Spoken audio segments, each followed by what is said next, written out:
Yeah, why not get them ready? We're here at SFU, the Siegel building at 500 Granville, and you know what? Those late night studying, maybe just grab and go stuff we thought we might make, hey, why not some study bars? Yeah, we're getting the university and college students ready to go back to school. Stay with us.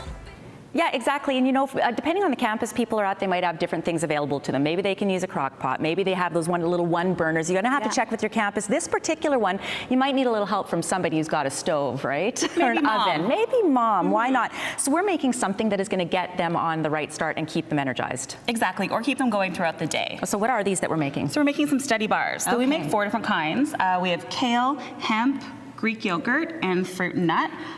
Today we're going to be making the hippie hemp bars. Hippie hemp bars. Okay, so it starts with hemp. Absolutely. Hemp hearts, super great source of protein, and every dish should have a little heart. Okay, I got that in there. What do we have next? Oats. So we pre-put these through a food processor. Get them down a little bit, and then we have some shredded coconut. And when types of things, you know, from various stores or whatever, it can get quite. These cost to make on average? About less than flax each. Wow. Yeah, when you're making a big. You can keep dumping them in. Seeds. Then we have some dried cherry. Has access to a food processor. This might make it a little. Absolutely, it'll take about 2 seconds. Okay. A little bit of salt. Oh no. Then we have some ground chocolate chips. Again, we've done these in the food processor. And then finally, life isn't sweet enough without a little bit of honey. And then we're gonna mix that together as best as we can. And the last ingredient we're gonna add is tahini. Tahini is an excellent source of protein as well. It's just ground sesame seeds. So mix that in. Yum. You might need to use the spatula. Yum, yum. And then you would just put it in a pan? Absolutely, put it in a pan, bake it at 350 degrees for about 20, 24 minutes.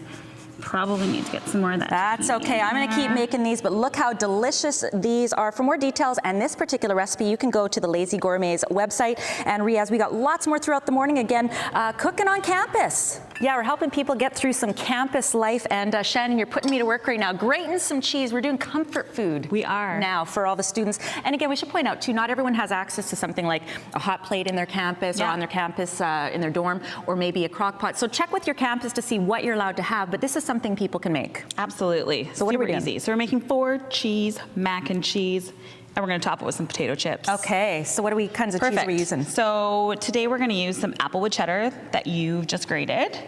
And great job on that, by the way. Yes. Yeah. That's probably not enough cheese. But anyways. That's okay. We have tons. And then orange cheddar. And then we have some goat cheese. Yum. And then some blue cheese. Blue cheese, I wouldn't necessarily think blue cheese is the way we should go here, because that's pretty strong.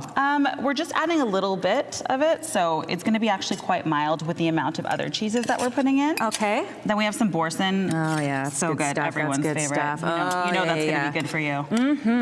And if someone were using a crock pot, what kind of process? Because the thing I'm sort of wondering is typically when you make a mac and cheese, you've got to like make the roux and you've got to do the whole thing. Absolutely. Crock pot, you literally can put in all of your raw ingredients, including the macaroni, put it on low, and go to class for the day and come back, and you're going to have amazing mac and cheese. And then spices we would use? Salt and pepper, like the 90s band, and a little bit of smoked paprika, just to give it a little bit of je ne sais quoi. Je ne sais quoi. We'll tell you what, this recipe, check out the Lazy Gourmet. Doing campus life, helping with campus life, Michelle, keeping us all nourished. And I tell you what, comfort food, are you kidding me? Little potato chips on top? Even for breakfast. Yeah, and I don't know what it was like for you when you were going to school, Riaz, if mom packed you lunch or whatever, I don't know. But we're gonna go gourmet. It's campus life on BT as we get in the university. I like how I speak English properly. Getting the university kids ready for school. Maybe I should go back to school. We'll be back. Yeah, we're definitely getting a bit more gourmet here. So keep that in mind. Maybe parents want to give you your first weeks of money for groceries or something like that. And also the concept that you can go beyond like a peanut butter and banana sandwich, right, Shannon? Absolutely. People might be mistaking you for going to culinary school instead of university with sandwiches that we're about to make. And these are great to make from leftovers. So when you're looking through the fridge, you want something that has a little bit of acids and salt and a little bit of sugar, and you can kind of put your own creations together. So that's whether you're using a less expensive meat or maybe a more more typical cheese than what we have here. What do we have though for the kind of the dreamboat picnic lunch? So the dreamboat, we're gonna make pulled pork sandwiches with a blue cheese coleslaw on a pretzel bun. I'll get you maybe to assemble those. Okay. And then I'm going to make chicken on ciabatta. So when you're doing something like a pulled pork, these are great one-pot meals too. Like how would you do a pulled pork even on campus if you're trying to maybe impress all your friends? Again, if you're allowed to use a crock pot, it's something you can throw in the pork, but you can throw in all the sauces and let it for the day, and then just some blue cheese coleslaw on that as well. Oh, and I probably should have put this right on the bun here, but that's okay. The coleslaw has enough liquid in it, so it won't be dry. And I like that you have an idea of a no-bake dessert. This is something people could make on campus. What is that? That's no-bake cheesecake with blueberries, and every college, university student should be able to afford gold flakes on their dessert, so we put some of those on there too. So I'm making the chicken on ciabatta. Okay. Super easy. Leftover chicken if you had it, right? From dinner maybe, or maybe you took it home from mom's house. And then we have some roasted apples. You can do these on the stovetop, just a little bit of butter, salt and pepper. And then we went fancy with brie, but again, you can use almost any cheese or no cheese at all. So again, that rule is you want something salty, something what? Something salty, something sugary, and something acidic. Great tips from the Lazy Gourmet. Again, going gourmet on campus. Coming up in the next segment, Riaz, just before 9 o'clock, I'll give that to Nelson right there. We're going to talk snacks and smoothies. Perfect for campus life. Oh, enjoy that, Nelson. The perks of working in the Live Eye. Go for it, Nelson. Yeah, and they will be back in session. So we already got a plan for campus life. So we're going to talk snacks and smoothies that you can enjoy right from your dorm room up next. Stay with us.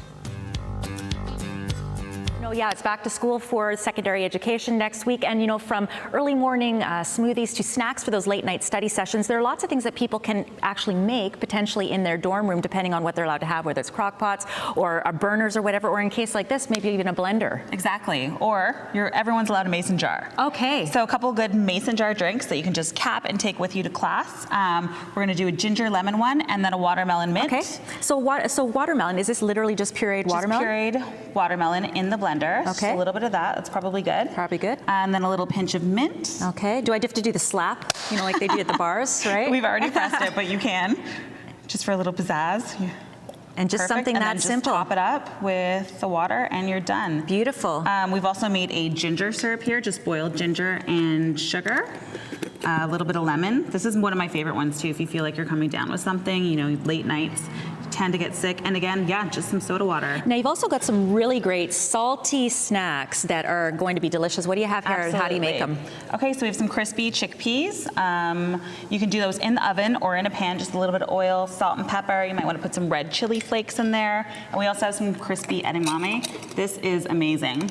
Protein on the go, so good. You can do it with a little bit of lime juice. Again, just salt and pepper, super easy. You can bake it. And different popcorns too. Popcorn, sriracha lemon popcorn, so hot right now. So good, and the recipe's on your site as well. And then let's go to a healthy smoothie as well. My favorite smoothie. Handful of dates, give it a little bit of sweetness. Whole banana, throw that in. Peanut butter or almond butter, right into the blender.